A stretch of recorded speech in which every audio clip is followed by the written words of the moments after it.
L'un des premiers dilemmes que l'on rencontre lorsqu'on se lance dans la couture, c'est le choix de la machine. Le plus important consiste à déterminer quelles fonctions vous seront nécessaires.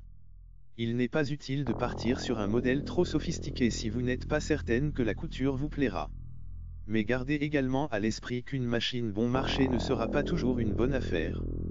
L'idéal c'est à la fois une machine simple d'utilisation et proposant suffisamment de possibilités pour vous permettre de progresser.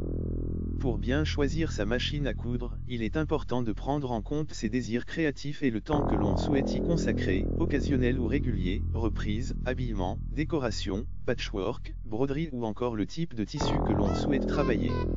Vos projets vous guideront dans le choix de votre machine à coudre. Quel que soit le budget que l'on souhaite investir ou l'usage que l'on attend de sa machine à coudre, elle doit proposer les points de couture de base, points droits, points zigzag et boutonnières, de préférence automatique en un temps, à défaut en 4 temps.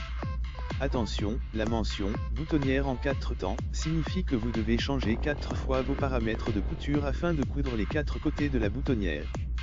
Sur une chemise, cela peut être fastidieux.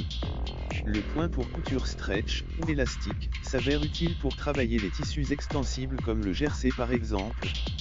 Enfin, le point de surjet, aussi appelé point overlap, permet de réaliser des ourlets de bonne facture, même si un point zigzag serré près du bord peut aussi faire l'affaire. La machine à coudre doit proposer un minimum de pieds presseurs, ou pieds de biche, 4 dans l'idéal, un classique, un pour les fermetures éclairs, un pour les boutonnières et éventuellement un pose-bouton, pour cadrer les boutons.